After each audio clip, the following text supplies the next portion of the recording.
1/5 of all the oil consumed on Earth every single day passes through a corridor of water barely 34 kilometers wide. For 3 weeks now, that corridor has been effectively shut. The Strait of Hormuz, the narrow passage between Iran and Oman that serves as the jugular vein of the global energy system, is under blockade. Iranian forces are firing on commercial vessels. Mines are being laid in shipping lanes. Insurance companies have pulled war risk coverage. And the United States military is dropping 5,000-pound bunker-busting bombs on fortified missile batteries along the Iranian coastline in an effort to pry the strait open by force. The result is the largest disruption to global oil supply since the 1970s energy crisis, according to the International Energy Agency. Brent crude has surged past $112 a barrel. And as of today, President Donald Trump says Washington is considering winding down its military campaign, even as thousands more Marines sail toward the Persian Gulf. This is the story of how a war that was supposed to be swift has become a slow-motion economic earthquake felt from Tokyo to São Paulo. The current crisis traces directly to February 28, 2026, when the United States and Israel launched coordinated airstrikes against Iran under an operation the Pentagon designated Epic Fury. The strikes targeted military installations, nuclear enrichment facilities, and senior leadership, including Iran's supreme leader, Ayatollah Ali Khamenei, who was killed on the first day. According to Reuters and the Associated Press, more than 15,000 targets in Iran have been struck by American and Israeli forces since the operation began. Iran's response was immediate and broad. Tehran launched retaliatory missile and drone strikes against United States embassies, military bases, and energy infrastructure across at least 8 countries in the region, including Saudi Arabia, the United Arab Emirates, Qatar, Kuwait, Bahrain, Iraq, Oman, and Jordan. According to Britannica's reporting on the conflict, the war disrupted global travel, halted flights across the Middle East, and forced shipping lines to reroute away from both the Strait of Hormuz and the Red Sea. On March 4th, a senior Islamic Revolutionary Guard Corps official formally declared the strait closed. According to the Congressional Research Service, Iranian forces subsequently carried out attacks on more than 20 commercial vessels, killing at least 5 crew members. By mid-March, daily vessel transits through the strait, which previously numbered around 138, had dropped to virtually zero. The United Kingdom Maritime Trade Operations Center reported that protection and indemnity insurance for the waterway had been revoked, making the economic risk prohibitive for ship owners. The most recent escalation came on March 17th, when Israel confirmed it had killed Ali Larijani, the secretary of Iran's Supreme National Security Council, in a targeted airstrike in Tehran. Iran confirmed Larijani's death, along with that of his son and his chief of staff. And on March 20th, Trump posted on Truth Social that the United States was considering winding down operations, even as the Pentagon dispatched an additional 2,500 Marines toward the region and requested $200 billion in additional war funding from Congress. The roots of this confrontation reach back decades, but the immediate chain of events that led to the February strikes can be traced to a series of escalations that accelerated sharply from mid-2025 onward. Relations between Washington, Tel Aviv, and Tehran had been deteriorating for years, driven by failed nuclear negotiations in Geneva, Israel's ongoing conflict with Hamas in Gaza, and growing friction over Iran's regional proxy network, including Hezbollah in Lebanon and the Houthi movement in Yemen. In June 2025, a 12-day air conflict involving Iran, Israel, and the United States killed much of Iran's top leadership at the time, according to Wikipedia's documentation of the military buildup. Following that round of hostilities, Iran revised its military doctrine from defensive to offensive, according to the Chief of Staff of the Iranian Armed Forces, Abdul Rahim Mousavi. In the months that followed, the 2025 and 2026 Iranian protests erupted, with large-scale demonstrations demanding the end of Islamic rule. The Iranian government, under the coordination of Ali Larijani, directed a violent crackdown that, according to the New York Times, killed thousands of demonstrators. The United States imposed new sanctions on Larijani in January 2026 for his role in the repression. Tensions escalated further in late January when the United States carried out its largest military buildup in the Middle East since the 2003 invasion of Iraq. Aircraft carriers, guided missile destroyers, fighter squadrons, and air defense assets poured into the region. In mid-February, the Islamic Revolutionary Guard Corps began live-fire naval drills in the Strait of Hormuz and temporarily closed sections of the waterway, a move not seen since the 1980s. Days before the February 28th strikes, according to intelligence reporting, Iran dramatically increased its oil exports to 3 times its normal rate, apparently anticipating an attack and attempting to stockpile revenue. The pattern of confrontation in the strait itself has deep historical precedent. During the 1987 and 88 tanker war, the United States conducted military operations in the Gulf to counter Iranian threats to international shipping, an episode that prompted multiple congressional hearings and legislation. Nearly 4 decades later, the same strategic logic has returned with devastating force. The geopolitical chessboard of this conflict involves a dense web of actors, each operating according to its own strategic calculus. The United States, under President Trump, framed the strikes as a response to an imminent threat, according to National Intelligence Director Tulsi Gabbard. The stated objectives include degrading Iran's missile capabilities, destroying its defense industrial base, eliminating its Navy and Air Force, preventing nuclear weapons development, and protecting regional allies. But there is a deeper strategic interest, ensuring the free flow of energy through the Strait of Hormuz, which the United States considers a cornerstone of global economic stability. Yet the administration's messaging has been inconsistent. Trump initially told the Daily Mail he wanted operations completed within 4 weeks. By March 20th, he was simultaneously considering winding down and sending more troops, while the Pentagon prepared detailed contingencies for ground operations inside Iran, according to CBS News. Israel has pursued its own parallel campaign of targeted assassinations against senior Iranian officials. Prime Minister Benjamin Netanyahu has framed the killings as an effort to give the Iranian people an opportunity to overthrow their government. Israeli Defense Minister Israel Katz explicitly celebrated the deaths of Khamenei, Larijani, and the Basij commander as steps toward dismantling the regime. Israel's interests extend beyond the immediate conflict. The elimination of Iran's nuclear enrichment capacity, and the degradation of Hezbollah and other proxy forces that threaten its borders. Iran, for its part, has adopted a strategy of horizontal escalation, striking broadly across the region to impose maximum costs on its adversaries and their allies. By closing the Strait of Hormuz, Tehran has wielded its most powerful asymmetric weapon, the ability to hold the global economy hostage. Iran's Foreign Minister Abbas Araghchi has urged neighboring countries to expel foreign forces, framing the conflict as a defense of sovereignty. Despite the loss of its supreme leader and several top officials, Iranian state media and officials have projected resilience.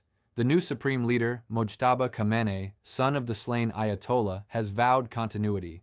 The Gulf Arab states, particularly Saudi Arabia, the United Arab Emirates, Qatar, Kuwait, and Bahrain, find themselves in an agonizing position. They are targets of Iranian retaliation, but also dependent on the United States for defense. Saudi Crown Prince Salman has vowed military force against further Iranian incursions, according to CNN, while Bahrain reported intercepting 125 missiles and 203 drones since the start of hostilities. Iran's attacks have killed at least 24 people across the Gulf nations, per Bahraini government figures. NATO allies, particularly in Europe, have been reluctant to commit military assets.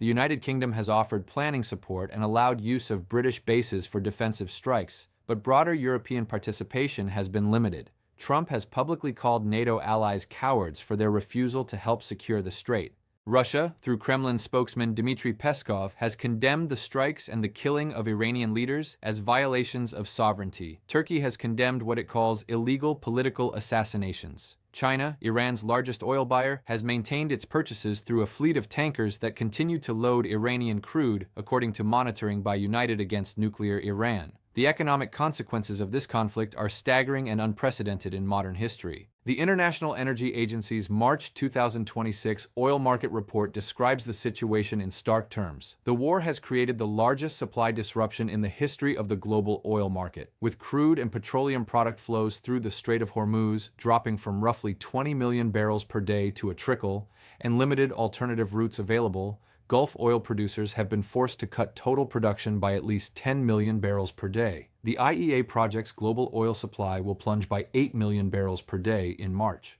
Oil prices tell the story in numbers. Brent crude stood at around $71 per barrel on February 27th, the last trading day before the strikes. It jumped immediately to $77, then climbed relentlessly, briefly touching $126 at its peak, according to IEA data. On March 20th, Brent settled above $112, according to Bloomberg, representing a roughly 50% increase since the start of the war. Goldman Sachs has warned that if disruptions persist, prices could exceed the all-time high of $147 per barrel set in 2008. The cascade of consequences extends far beyond crude markets. The disruption of liquefied natural gas flows through the strait, which account for 20% of global trade, has sent European and Asian gas prices soaring.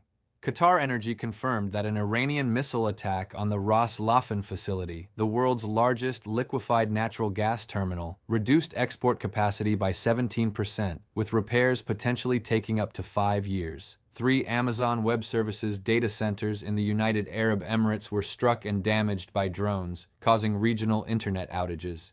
Consumer nations are feeling the pain directly. In the United States, the average gasoline price has risen from $2.93 per gallon on February 20th to $3.91 by March 20th, according to the Associated Press, citing AAA data. Georgia became the first American state to suspend fuel taxes. The U.S. Energy Information Administration forecasts Brent will remain above $95 for the next 2 months. The IEA has coordinated a historic emergency oil release by 32 International Energy Agency member countries, with the United States committing to release more than 172 million barrels from its strategic petroleum reserve. In Asia, the impact is even more acute. Countries east of the Gulf that depend heavily on oil shipped through the strait are already experiencing fuel shortages and rationing. India, one of the world's largest oil importers, has seen some limited shipments allowed through, but the overall flow remains a fraction of normal. The disruption of liquefied petroleum gas supplies is threatening cooking and heating fuel availability in India and East Africa, according to the IEA. Analysts and experts offer sharply divergent assessments of where this conflict is heading and what it means for the global order. According to Goldman Sachs analysts, the most optimistic scenario involves a gradual recovery of oil flows through the strait beginning in April, which could ease Brent prices back toward the 70s by the fourth quarter of 2026. The worst-case scenario, however, envisions Brent exceeding its all-time highs and remaining above $111 through the end of 2027 if disruptions persist. The Congressional Research Service assessed before the conflict that the United States military had the capacity to counter Iranian forces and restore shipping through the strait, but noted that such an effort would likely take days, weeks, or perhaps months, depending on the forms Iranian resistance might take. That assessment is now being tested in real time, and the timeline has already extended well beyond what many in Washington anticipated. On the question of Iran's resilience, views diverge considerably. Israeli leaders have argued that the decapitation strategy, eliminating top officials from Khamenei to Larijani to the Basij commander, will eventually erode the regime's cohesion and capacity. Netanyahu has framed the assassinations as giving the Iranian people an opportunity to take their fate into their own hands. However, Mohammed El-Masri, professor at the Doha Institute for Graduate Studies, told Al Jazeera that the leadership strikes amount to a game of targeted elimination that is unlikely to cause regime collapse, since institutional continuity means there is always another leader ready to step in. Iranian conservative political analyst Hatef Salehi offered a different concern, arguing that Larijani's absence at this critical juncture would cast a deep shadow over diplomacy and decrease the chances of a political solution to the war. Rafael Mariano Grossi, the Director General of the International Atomic Energy Agency, told NPR that he believes parts of Iran's nuclear program will remain intact despite the heavy damage, noting that enrichment capacities and nuclear material will likely survive the military campaign even if physical infrastructure is degraded. On the question of international law, the conflict has drawn sharp criticism. According to the United Nations reporting cited by multiple sources, the Security Council passed a resolution condemning Iran's retaliatory strikes on Gulf states and demanding an end to threats to maritime routes. However, critics of the war, including legal and international relations experts cited by Wikipedia, have described the initial United States and Israeli strikes as potentially illegal under American law and a violation of Iranian sovereignty under international law. Iran's closure of the strait has also been characterized by some legal scholars as a potential violation of the United Nations Convention on the Law of the Sea, which guarantees transit passage through straits used for international navigation.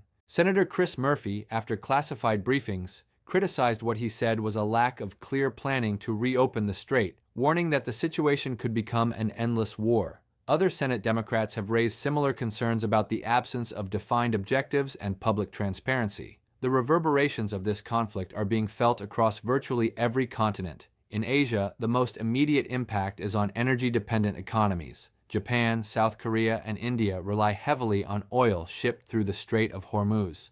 Limited passage has been allowed for select vessels, including Indian-flagged gas carriers and a Saudi tanker carrying oil for India, according to reports from mid-March. But these are exceptions in an otherwise paralyzed shipping corridor. The IEA warns that liquefied petroleum gas shortages could affect cooking and heating fuel in parts of South and East Asia, as well as East Africa. In Europe, the crisis has sent natural gas prices climbing sharply as liquefied natural gas supplies from Qatar and the Gulf are disrupted. The damage to Qatar's Ras Laffan facility has long-term implications for European energy security, which was already strained by the aftermath of the Russian gas supply disruptions following the war in Ukraine. European nations have issued joint statements condemning Iran's maritime attacks and signaling readiness to contribute to efforts to reopen the strait, but concrete military commitments have remained limited. Financial markets have been roiled. According to the Associated Press, traders have canceled bets that the Federal Reserve might cut interest rates this year, and some now see a possibility of rate hikes in 2026. The disruption has sharpened the tension between Trump's long-standing demands for lower interest rates and the inflationary pressure from soaring energy costs. Wall Street experienced sharp losses as oil prices climbed through the week. The conflict has also opened a new front in the broader geopolitical competition between the United States and China.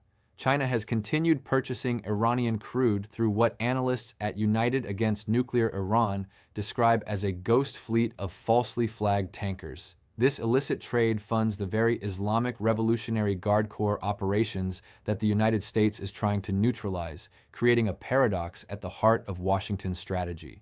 In the Middle East itself, the humanitarian toll is mounting. According to Iranian Health Ministry figures, which cannot be independently verified, more than 1,200 people have been killed by American and Israeli strikes. The United Nations Refugee Agency says up to 3.2 million people have been displaced within Iran. Dubai International Airport, one of the world's busiest, was damaged by drone strikes and has operated at limited capacity. Tourism across the region has collapsed. The Houthis in Yemen have signaled they may resume attacks on shipping if Iran's control of the strait weakens, according to reporting by The Times. Several critical developments will determine whether this conflict escalates further or begins to wind down. First, watch the Strait of Hormuz itself. The stated American objective is to restore freedom of navigation, but Trump's March 20th post suggested the United States may try to hand that responsibility to other nations, calling it an easy military operation for countries that use the strait. Whether a multinational coalition actually materializes, or whether the United States is left to act alone, will be decisive. Second, monitor Trump's ground force deliberations. Despite his public denials, CBS News reports that the Pentagon has prepared detailed contingencies for deploying ground troops into Iran. The deployment of 2,500 additional Marines and the request for $200 billion in war funding suggest the operational reality may diverge from the political rhetoric. Third, track Iran's internal politics. With Khamenei, Larijani, and the Basij commander all killed, the question of who actually controls the country is increasingly opaque. The new Supreme Leader, Mojtaba Khamenei, and Ahmad Vahidi, the newly appointed head of the Revolutionary Guard Corps, are relatively untested in their current roles. Whether they seek an off-ramp or escalate further will shape everything that follows. Fourth, keep an eye on oil prices and emergency reserves. The coordinated release of strategic petroleum reserves by 32 International Energy Agency member countries is a stopgap, not a solution. If the strait remains closed into April and May, the math of global supply and demand becomes increasingly unforgiving. Finally, watch Congress. Senate Democrats are already raising alarms about the lack of clear objectives and exit strategy. Whether legislative pressure constrains the administration's options could become a significant factor in the weeks ahead. What began on February 28th as a targeted military operation has, in 3 weeks, become the most consequential energy disruption the world has experienced in half a century. A narrow waterway between two coastlines has exposed the fragility of a global system built on the assumption that oil will always flow. The war has killed leaders, displaced millions, sent prices soaring, and tested alliances to their limits.